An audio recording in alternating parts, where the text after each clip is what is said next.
We've all seen the action when news channels broadcast a thrilling police chase. But we often miss the aftermath, which can lead to fatal consequences and an average of $3 million in damages charged to taxpayers. There's a lot of fees incurred when you're involved in chases. These accidents are a leading cause of injury, death, and lawsuits involving police officers. When chasing, anybody can pull out in front of you. Your brakes can fail. There's a lot of different things that, can cause some type of danger to the deputy and or the community.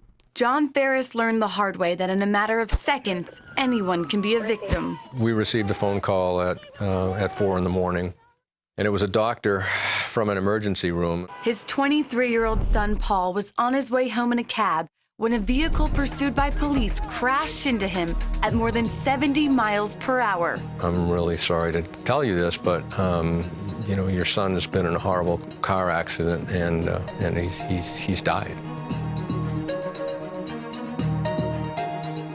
An overwhelming number of police pursuits are started over nonviolent crimes and escalate quickly, endangering the suspect, the policeman, and any bystanders along the way. The officer pursued the car that struck Paul for making an illegal U-turn and faced no reprimand because, according to state police rules, he was within his right to pursue.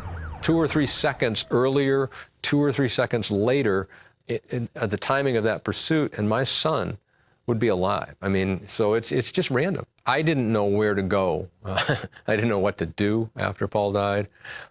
So I started researching police pursuits. He found that on average, one person dies each day as the result of a police pursuit. A third of those deaths being innocent bystanders. An FBI report uncovered that the true cost is probably 2 to 3 times higher than the stated average, because pursuit fatalities are only reported at the discretion of law enforcement. And no government agencies track injuries from pursuits, leaving no information on police officers and bystanders left paralyzed, brain damaged, or suffering from other life-altering injuries. I'll invest in anything just about that I believe that will keep the deputies safe and our community safe. In order to cut down on high pursuit casualties, authorities like Sheriff Levitt of Rockdale County, Georgia, are investing in technology known as Star Chase.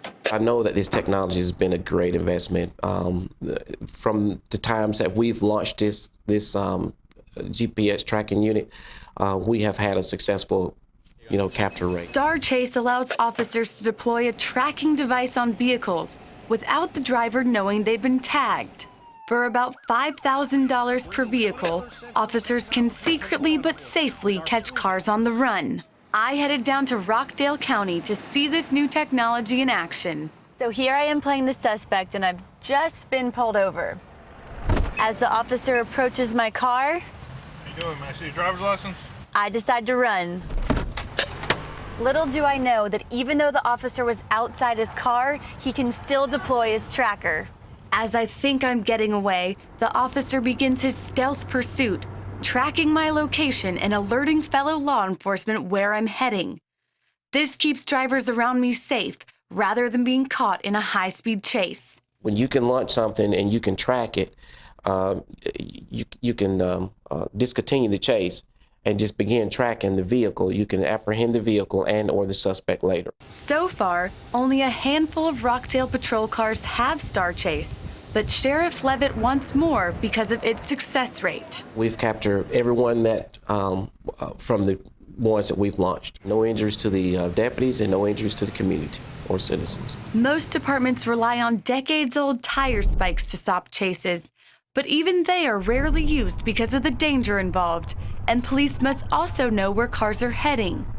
Trying to deploy stop sticks sometimes is very dangerous, especially if you go to put them out and the car swerves towards you. I mean, I've seen several videos of officers getting struck trying to deploy the spike strips. Sheriff Levitt admits new technology can be expensive, but says it's nothing compared to the cost of chases gone wrong. Behind the badges of those that put on this uniform and put on this badge are humans. They walk out of their doors not knowing if they're going to ever return. They walk out of their doors kissing their loved ones, telling them that they love them, and their loved ones not knowing if they're going to ever return back to that house again, because they're leaving that home to protect and serve the people of their city, their county, and this great state. I want the people to know that we're out here doing the best that we can, and all we want to do is just protect and serve you. Advocacy groups are urging lawmakers to implement technology like Star Chase in police stations around the country in hopes of preventing unnecessary lives lost, like John Varys' son. Abigail Robertson, CBN News, Rockdale County.